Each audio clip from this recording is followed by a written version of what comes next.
So this is week 3. I mentioned in week 2 that we have a significant uptick in terms of what we're doing. The main addition for studies 1 and 2, the Rasgueado, we're pretty much familiar with. So we've done that. The 16th notes, the articulation of 16th notes, we're going to get 1 and then we're going to get 2 on top of each other. We're used to the upstroke with our index and we're used to the rests. The big addition here is that we're going to be going from the A, and then we're going to be going to an E7. So we have a change. Okay, we have a change.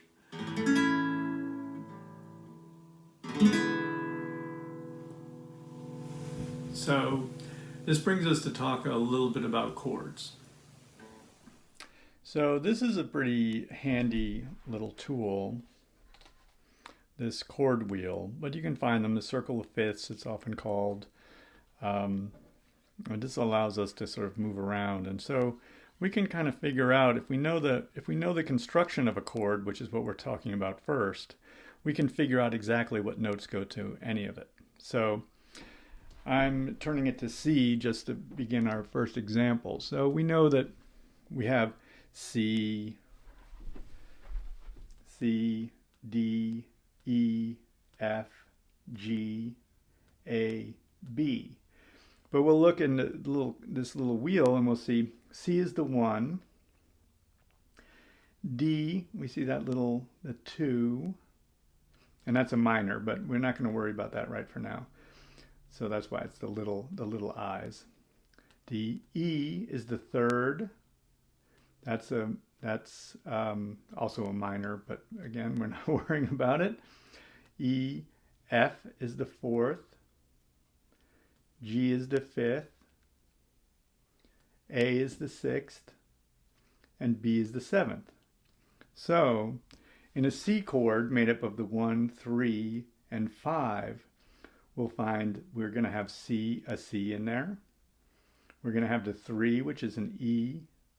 And we're going to have the 5, which is a G. So if we turn it to the 2 chords that we're using, here's an A. So our A major chord is made up of A is the 1st, C sharp is the 3rd, and E is the 5th. So we've already seen this, A, C, E, ace. It's the same for any major chord, 1st, 3rd, and 5th. All right, let's give this a shot. So we remember the A, so we're going to cover those 2 strings, the 3rd and the 4th, and then put our second finger on the 5th, and that's going to give us our 1, 3, and 5 of A, C, and E on all of the strings, but we don't play the 6th string because our thumb is on it. So now let's turn to the E. If it were an E major, we'd have the 1st as an E, a G, and a B. But this is the E7, so we're going to be adding the 7th, which is going to be flatted. So we have E, G, B, and D. It would normally be a sharp, but in the 7th chord, we're going to flat it down to a D. And that's what we see. So this is Juan Serrano's E7.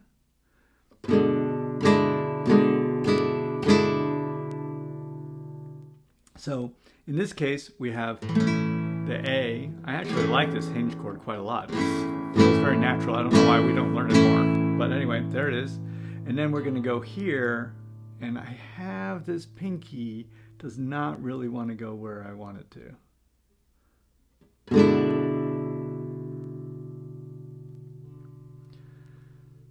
One of the exercises that you can do, if you try and lead with that pinky, so I had a teacher who said, let the pinky find the note, right? So let the pinky find the note, the other fingers will find their place.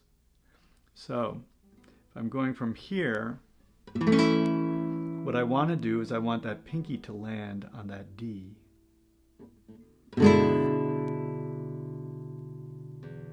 So. It's fine, but I'm trying to do it. And I try and do it again. Try and have that pinky land on the D. Do it again. Have the 2 and have the first finger and the 2 land nicely so every note sounds good. And now I'm going to try and get that D again with the pinky, the 7th. D7.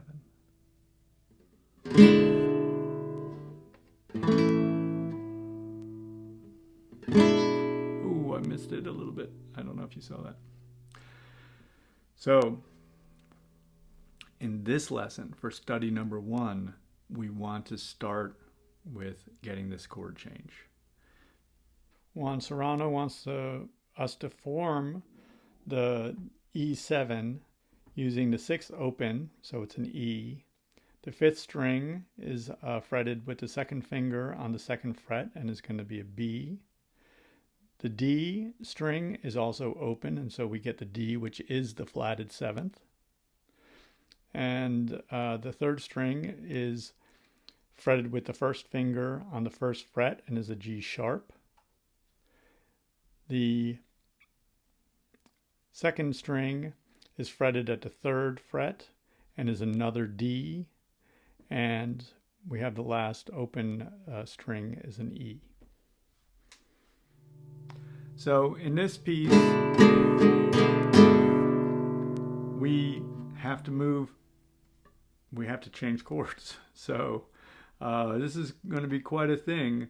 We're going to be going from the A to the pinky, the 1, and the 2nd on 2.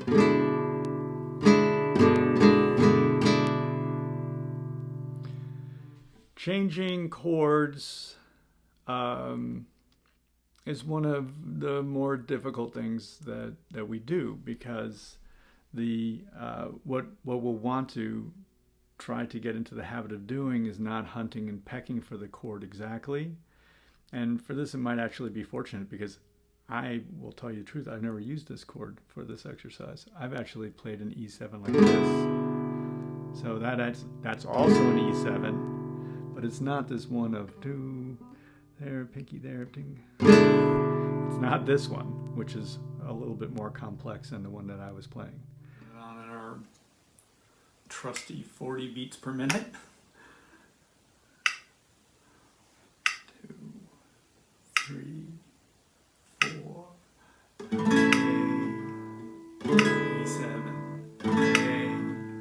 E7,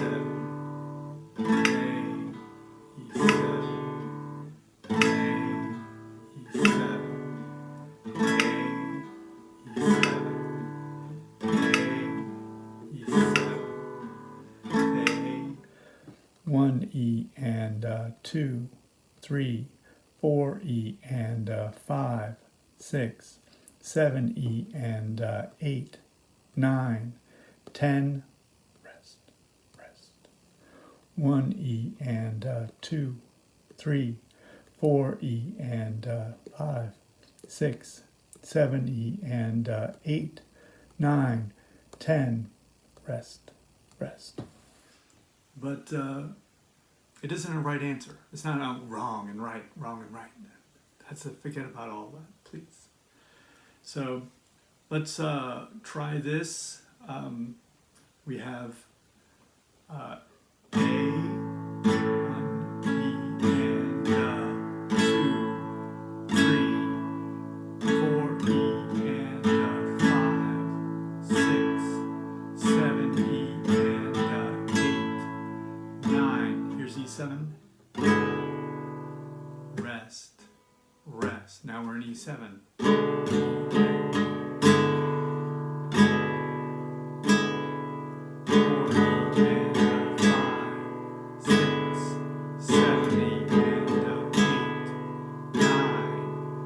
Back to A. Rest, rest. Repeat now on A. 3, 4, E and 5, 6, 7, E and 8, 9, E7, 11, 12.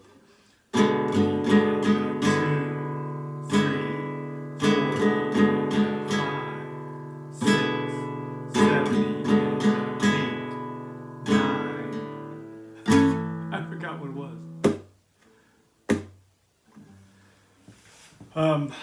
Okay. Incredible. Fantastic. Let's try that at 40 beats per minute. Look at that. Perfect. 1 E and a 2 E and a 3 E and a 4 E and a 1 E and a 2, 3, 4 E.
I think that in the past I was recording these at 40 beats per minute, 48 beats per minute, and 56 beats per minute. But I think I'll leave it there at 40. We got through it, you understand the idea, and aspire to 40. Counting, doing the Rasgueado, and changing chords cleanly is really enough. Don't worry about the speed at all. We're going to be playing these Rasgueados and coming back to these exercises if we want, and we can always speed up the metronome to go faster and faster so long as we keep it nice and articulated. It looks like almost exactly the same pattern, except for now instead of changing in from 9 to 10, 11, 12, we're getting A is going A again, 10, 11, 12. So we don't get that rest in between, so it's going to feel a little bit quicker, and it's going to seem to put more pressure on changing that A, but really we shouldn't think about it as we have to do it more quickly. We want to do it relaxed. A friend of mine said slow is smooth and smooth is fast. So I think that word smooth is important for us, and whatever speed we can do it at smoothly, that's the speed that we need to be playing at. 1 and 2 and 3, 4, 5, 6, 7, 8 and 9, 10, 11, 12, 1 and 2 and 3, 4, 5, 6, 7.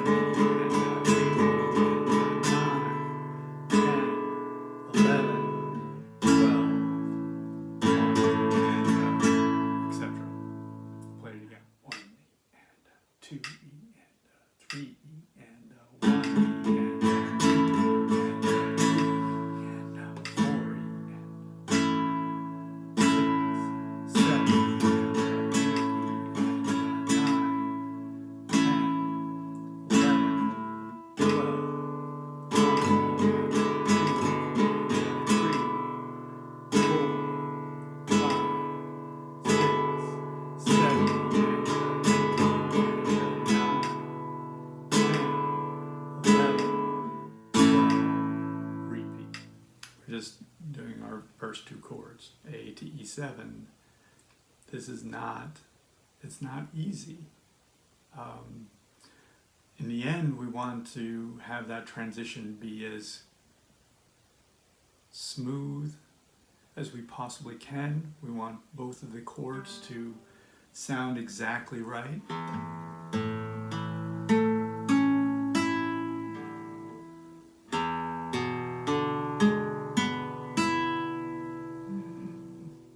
That's fantastic.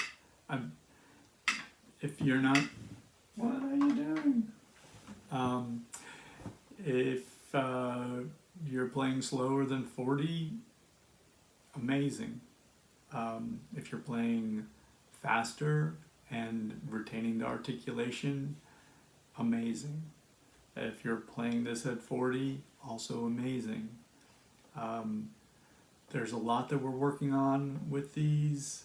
We're listening to the metronome, we're playing in time, we're not letting the things that we're worried about or feel tense about to slow us up. We're staying with the metronome. Those things that we're finding so super easy, we're putting on the brakes, we're not rushing through it in order to get it over with. We're not getting anything over with. So, and we're also, in review, we're trying to change those chords in a complete way, and practicing that, setting the metronome back and forth, really, really great exercise for us, and we should be doing that throughout this entire year. Don't do it all at once. Don't overburden yourself. Everything's going fine. we have time. We're going to be doing all of these things many, many times. So, and all the while our brain is going to be establishing neurocircuits, and our muscles are going to remember because our brain remembers, and all this magic is going to be happening.